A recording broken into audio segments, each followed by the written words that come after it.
Hello friends. तो दोस्तों, आज की वीडियो में हम फ्रेंच काफका, जो कि जर्मन साहित्य के महान साहित्यकार माने जाते हैं, उनकी एक नॉवेल को डिस्कस करेंगे जिसका नाम है मेटामॉर्फोसिस। दोस्तों, ट्रेजेडी यह है कि उनके जीवन काल में उनका एक भी नॉवेल पब्लिश नहीं हुआ था। उन्हें लेखन से न पैसा मिल पाया था न फेम। उनके देहांत के बाद उनके नॉवेल्स एक दोस्त ने प्रकाशित करवाए थे जो पूरे विश्व में प्रसिद्ध हो गए थे। उनके नॉवेल्स बहुत ही विचित्र होते हैं और आज ऐसी विचित्रता वाली चीजों को कैफकास्टी बोला जाता है। अगर बात करें ऑथर की, तो दोस्तों फ्रेंच काफका 20वीं शताब्दी के जर्मन नॉवेलिस्ट थे। इनका कुछ इंपॉर्टेंट फेमस वर्क्स है, जैसे the Metamorphosis, the trial, the कास्टल, etc.. ये अपनी लाइफ में कभी शादी नहीं किए थे। ब्रॉड ने एक टर्म कॉइंट किया था, द क्लोज प्रेक सर्कल, जो ग्रुप ऑफ राइटर्स को डिस्क्राइब करता है, जिसमें फेलिक्स वेल्च और ब्रॉड के अलावा काफका भी शामिल थे। इनकी मृत्यु हुई थी 1924 ईस्वी में, जब ये अपने वर्क अ हंगर आर्टिस्ट की एडिटिंग कर रहे थे। दोस्तों, अब कहानी पर आते हैं।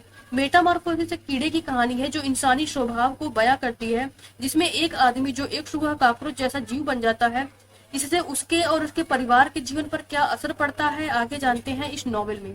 दोस्तों, नॉवेल शुरू करने से पहले इसके कुछ इंपॉर्टेंट कैरेक्टर लिस्ट को डिस्कस कर लेते हैं। तो हमारा पहला कैरेक्टर है ग्रेगर सैम्सा, जो कि इस कहानी का प्रोटोगनिस्ट है।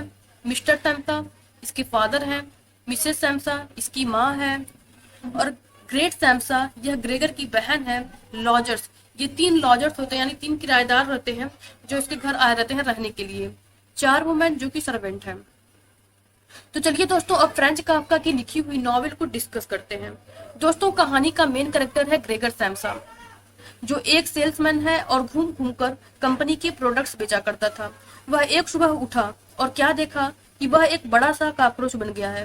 वह अपने कमरे को देखता है, वहां कुछ भी नहीं बदला था। फिर वह इस परिवर्तन को बुरा सपना मानकर फिर से सोने की कोशिश करता है, लेकिन जो यह कॉकरोच की उसे नई बॉडी मिली है, उसकी वजह से वह ढंग से सो भी नहीं पाता है। इसको खुजली होती है लेकिन खुजला नहीं पाता। वह देखता है कि उसकी कई टांगे निकल आई थी। यह देखकर वह डर जाता है और अभी भी उसे अपने फैमिली और अपने जॉब की पड़ी है, लेकिन यह बेचारा अब कर भी क्या सकता था।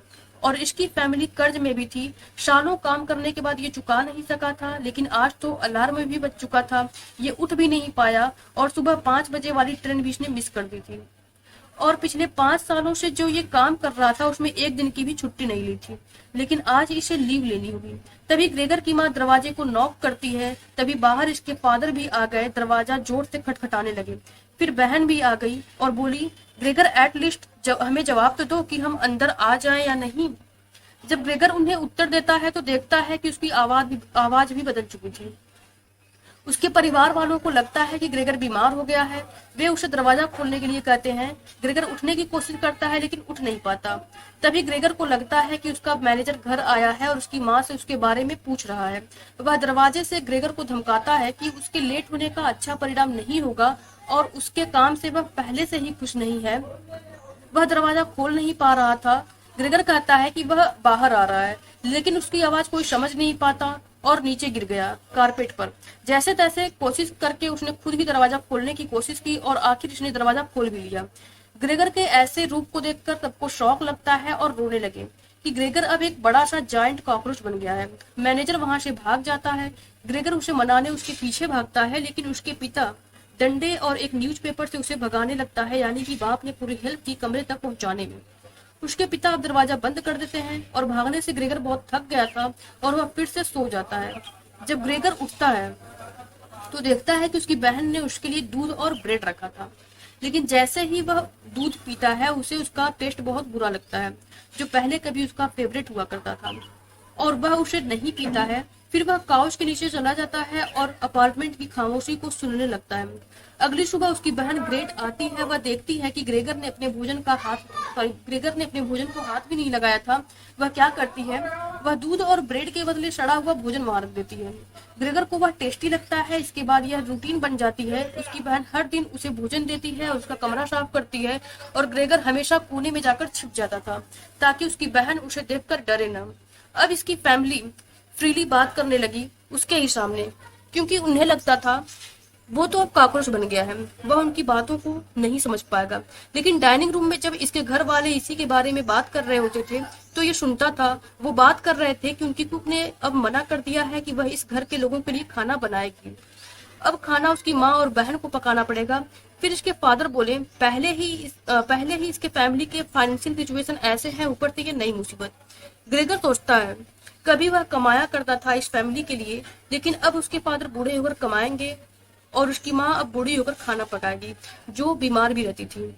उसे ये सुनकर रोना आ रहा था। रात को वह दीवार के पास जाकर अपने घर वालों की बातें सुनता था। वे घर की आर्थिक हालत की चिंता करते थे और अब तो ग्रेगर भी नहीं कमाता था। उसकी माँ उससे मिलना चाहती थी, लेकिन उसके पिता और उसके बहन उससे मिलने नहीं देते थे। उन्हें लगता था कि वह ग्रेगर को देखकर डर जाएंगी। धीरे धीरे ग्रेगर टाइम पास करने के लिए दीवारों और सीलिंग पर चढ़ने लगा। उसकी बहन ने उसे ऐसा करते देखा तो उसने वहां से कुछ फर्नीचर हटाने की सोची ताकि ग्रेगर को स्पेस मिल जाए। 2 महीने बाद उसकी माँ उसे देखने आई कमरे में और इसके कमरे का फर्नीचर सरकाने लगी अपनी बेटी के साथ में। ये डर गया और दुखी भी हो गया कि ये लोग मेरे सामान को क्यों खिसका रहे हैं, आखिर मैं इस सामान के साथ में बड़ा हुआ हूँ। तभी उसकी माँ दीवार से एक फोटो हटाने लगी, लेकिन वह ग्रेगर की फेवरेट फोटो थी। ग्रेगर उस पर चढ़ बैठा और उसकी माँ ने उसे जैसे ही देखा वह बेहोश हो गई। उसकी बहन ने उसे वहां से जाने को कहा। वह वहां से निकलकर किचन में चला गया। अब इसके फादर काम करने लगे। उसके फादर के पास कोई फॉर्मल ड्रेस नहीं था खुद का, तो अब इसके कपड़े ले लिए। जब ये बैंक जाया करता था तो इन कपड़ों को पहनकर जाया करता था। इसके कपड़े ले लिए और इन्हीं कपड़ों में जाने लगे जॉब पर।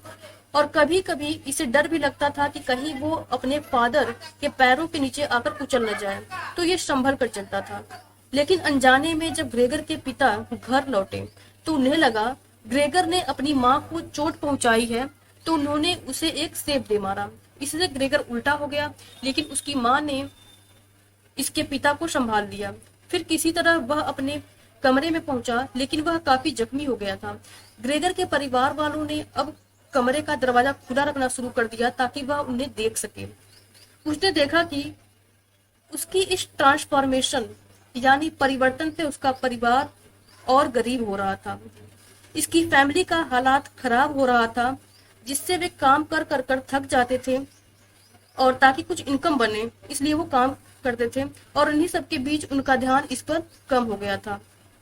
उसकी बहन ग्रेट को भी अब उससे चिढ़ होने लगी थी। वह बेमन से उसे खाना खिलाती और कमरे को साफ करती थी। उन्हें अपनी मेड भी निकालनी पड़ी और सफाई के लिए एक औरत रख ली।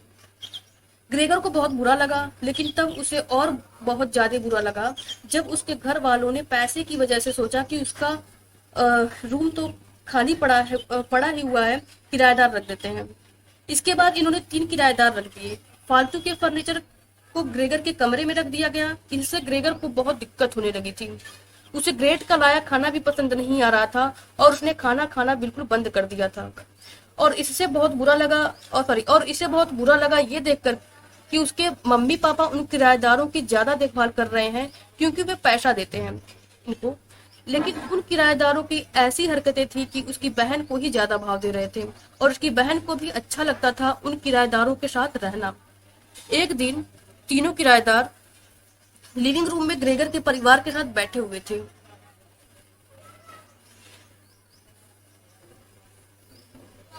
और ग्रेट उनके लिए वायलिन बजा रही थी। तभी ग्रेगर भी वायलिन सुनने अपने कमरे से निकलकर वहां आ गया।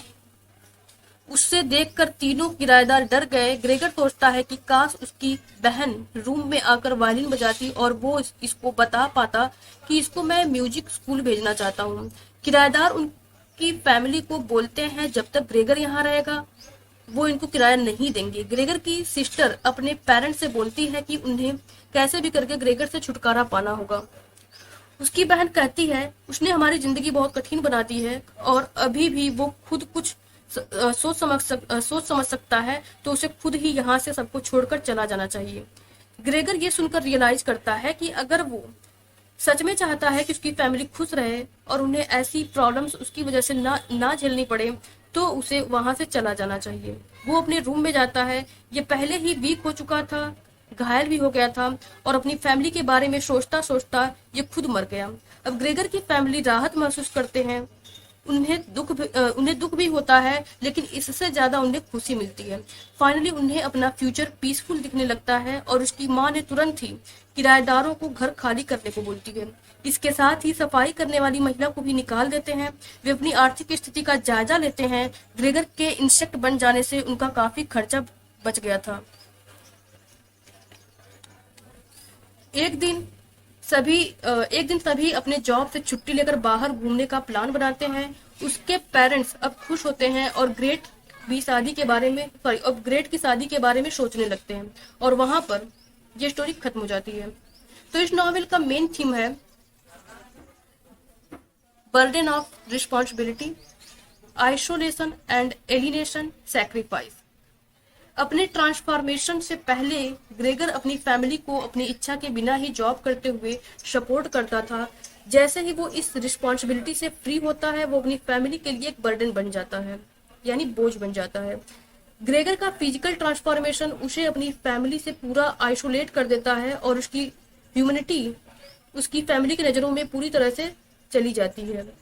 एक एलियन की तरह फील करने लगता है अपने ही घर में, कोई उसकी ओर ध्यान नहीं देता है, और अंत में वह इस कंक्लूजन पर पहुंचता है कि अपनी फैमिली के लिए उसे सैक्रिफाइस करना ही होगा।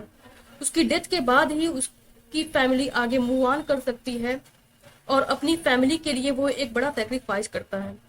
तो दोस्तों, मेटामॉर्फोसिस में आदमी का कीड़े में बदलना साइंस फिक्शन नहीं बल्कि साइकोलॉजिक और फिलोसॉफिक फिक्शन है। फ्रेंच काफ्का ने कीड़े के माध्यम से मानव स्वभाव को बड़ी सहजता और रोचकता से बयां किया है। इसमें यह बताया गया है कि आपके बाद भी दुनिया उसी रफ्तार से चलेगी, आपके अपनों की जिंदगी उतनी बुरी नहीं होगी जितनी आपने अपने बिना कल्पना की होगी। मुसीबतें आती हैं, लेकिन जीवन कभी भी नहीं रुकता है। तो दोस्तों, फ्रेंच काफ्का द्वारा लिखे नॉवेल द मेटामॉर्फोसिस की समरी आपको कैसी लगी, नीचे कमेंट में बताएं। थैंक्स।